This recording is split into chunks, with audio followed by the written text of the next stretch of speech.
ನಮಸ್ಕಾರ. ಫೈನಲ್ ಪಂದ್ಯದಲ್ಲಿ ವೈಭವ್ ಆರ್ಭಟ ಕಂಡು ದಂಗಾದರು ಕ್ರಿಕೆಟ್ ದಿಗ್ಗಜರು. ನೀಡಿದರು ದೊಡ್ಡ ದೊಡ್ಡ ಹೇಳಿಕೆ. ಸೂರ್ಯವಂಶಿ ಬಗ್ಗೆ ಹೇಳಿದನ್ನ ಕೇಳಿದರೆ ನೀವು ಕೂಡ ಸಲ್ಯೂಟ್ ಮಾಡ್ತೀರಾ. ಹಾಗಾದ್ರೆ ಸುದ್ದಿಯ ಕಂಪ್ಲೀಟ್ ಮಾಹಿತಿ ಏನೆನ್ನುವುದನ್ನ ಇವತ್ತಿನ ಈ ವಿಡಿಯೋದಲ್ಲಿ ತಿಳಿಸ್ಕೊಡ್ತಾ ಹೋಗ್ತೀನಿ. ಆದ್ದರಿಂದ ಕೊನೆವರೆಗೂ ನೋಡಿ. ಹೌದು, ನಿನ್ನೆ ಶ್ರೀಲಂಕಾದ ರಂಗೀನಿ ದಮ್ಮುಲ್ಲಾ ಕ್ರೀಡಾಂಗಣದಲ್ಲಿ ನಡೆದ ಭಾರತ ಎ ಹಾಗೂ ಲಂಕಾ ಎ ನಡುವಿನ ಟ್ರೈ ನೇಷನ್ ಸೀರೀಸ್ ನ ಫೈನಲ್ ಪಂದ್ಯದಲ್ಲಿ ವೈಭವ್ ಸೂರ್ಯವಂಶಿ ಮತ್ತೊಮ್ಮೆ ಆರ್ಭಟಿಸಿದ್ದಾರೆ. ಮಲಗಿರೋ ಸಿಂಹವನ್ನ ಕೆಣಕಿ ಲಂಕಾ ತಂಡ ತಪ್ಪು ಮಾಡಿಬಿಟ್ಟಿದೆ. ಗಾಯಗೊಂಡಿರುವ ಸಿಂಹದ ಉಸಿರು ಘರ್ಜನೆಗಿಂತ ಭಯಂಕರವಾಗಿರುತ್ತೆ ಎನ್ನುವುದನ್ನ Vaibhav Suryavanshi on the field ನಲ್ಲಿ ಮತ್ತೊಮ್ಮೆ ಪ್ರೂವ್ ಮಾಡಿದ್ದಾರೆ. ಸೂರ್ಯವಂಶಿಯ ಸಿಡಿಲಾರ್ಭಟಕ್ಕೆ ಲಂಕಾ ತಂಡದ ದಹನವಾಗಿ ಬಿಟ್ಟಿದೆ. ಕೇವಲ 11 ಎಸೆತಗಳಲ್ಲಿ ಸ್ಫೋಟಕ ಅರ್ಧಶತಕ ಸಿಡಿಸಿದ ಭಾರತದ ಈ ವಂಡರ್ ಕಿಡ್ ಮತ್ತೊಮ್ಮೆ ಕ್ರಿಕೆಟ್ ಜಗತ್ತನ್ನ ಸ್ತಬ್ಧಗೊಳಿಸಿದ್ದಾನೆ. ಬೌಲರ್ ಯಾರೇ ಇರಲಿ, ಬಾಲ್ ಇರೋದೇ ದಂಡಿಸಕ್ಕೆ, ದಂಡಂ ದಶಗುಣಂ ಎನ್ನುವ ಮಂತ್ರವನ್ನ ಪಠಿಸಿದ ವೈಭವ್ ಸೂರ್ಯವಂಶಿ ನಿನ್ನೆ ಲಂಕಾದಲ್ಲಿ ಮಾಡಿದ್ದು ಮಾತ್ರ ರನ್ ಪ್ರಹಾರ ಅಂತಾನೆ ಹೇಳಬಹುದು.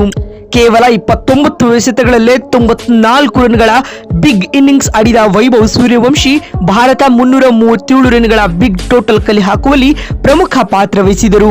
ಈ ಗುರಿಯನ್ನ ಬೆನ್ನಟ್ಟಿದಂತ ಶ್ರೀಲಂಕಾ 311 ರನ್ಗಳಿಗೆ ಆಲ್ ಔಟ್ ಆಯಿತು.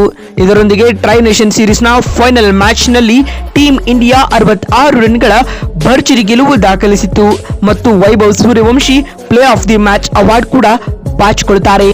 ಕೇವಲ 6 ರನ್ ಬಾರಿಸಿದ್ರೆ ವೈಭವ್ ಸೂರ್ಯವಂಶಿ ಲಿಸ್ಟ್ ಎ ಕ್ರಿಕೆಟ್ನ ಅತಿ ವೇಗದ ಸೆಂಚುರಿ ಸಿಡಿಸಿದ ವಿಶ್ವ ದಾಖಲೆಯನ್ನ ಕೂಡ ನಿರ್ಮಿಸುತ್ತಿದ್ದರು. ವೈಭವ್ ಸೂರ್ಯವಂಶಿಯ ಈ ಸಿಡಿಲಾರ್ಭಟದ ಕುರಿತು ಮಾತನಾಡಿದ ಕ್ರಿಕೆಟ್ ದೇವರಾದ ಸಚಿನ್ ತೆಂಡೂಲ್ಕರ್ ಈ ರೀತಿಯಾಗಿ ಹೇಳಿದ್ದಾರೆ.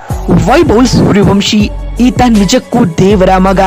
ಭಾರತಕ್ಕೆ ಗಾಡ್ ಕೊಟ್ಟಿರುವ ರಿಯಲ್ ಗಿಫ್ಟ್ ಈ ಹುಡುಗ. Once in a generational player ಎನ್ನುವ ಹಾಗೆ ಆಡ್ತಿದ್ದಾನೆ. ಈತನ ಆಟಕ್ಕೆ ಮತ್ತೊಮ್ಮೆ ನಾ ಮನಸೋತೆ ಎಂದು ತೆಂಡೂಲ್ಕರ್ ಹೇಳಿದ್ದಾರೆ. ಮಾತು ಮುಂದುವರೆಸಿದ ಅವರು, ಫೈನಲ್ ನಂತಹ ಹೈ ಪ್ರೆಷರ್ ಗೇಮ್ ನಲ್ಲಿ ವೈಭವ್ ಆಡಿದ ಆಟ ಸ್ಫೂರ್ತಿದಾಯಕವಾಗಿತ್ತು. ಈತ ಬರೀ ಭಾರತಕ್ಕಲ್ಲ, ಇಡೀ ವಿಶ್ವ ಕ್ರಿಕೆಟ್ಗೆ ಸಿಕ್ಕ ಮತ್ತೊಂದು ಬೆಳ್ಳಿ ಮುತ್ತು ಎಂದು ತೆಂಡೂಲ್ಕರ್ ಬಣ್ಣಿಸಿದ್ದಾರೆ.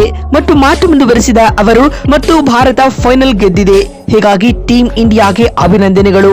ಇದಕ್ಕೆ ಅವರು ಡಿಸರ್ವ್ ಮಾಡುತ್ತಾರೆ ಎಂದು ತೆಂಡೂಲ್ಕರ್ ಹೇಳಿದ್ದಾರೆ. ಇದಾದ ಬಳಿಕ ಮಾತನಾಡಿದ ರಿಕಿ ಪಾಂಟಿಂಗ್ ಈ ರೀತಿಯಾಗಿ ತಿಳಿಸಿದ್ದಾರೆ. ನಾನು ನನ್ನ ಕ್ರಿಕೆಟ್ ಕರಿಯರ್ ನಲ್ಲಿ ಅದೆಷ್ಟೋ ಫೈನಲ್ ಪಂದ್ಯಗಳನ್ನ ನೋಡಿದ್ದೇನೆ, ಆಡಿದ್ದೇನೆ. ಆದ್ಯಾಗೂ ಈ 15 ವರ್ಷದ ಚಿಕ್ಕ ಹುಡುಗ 11 ಎಸೆತಗಳಲ್ಲಿ ಅರ್ಧಶತಕ ಸಿಡಿಸಿ ನಮ್ಮನ್ನ ದಂಗಾಗಿಸಿದ್ದಾನೆ. ಅವರ short selection, foot work, timing ಎಲ್ಲವೂ ಟಾಪ್ ಕ್ಲಾಸ್ ಇತ್ತು.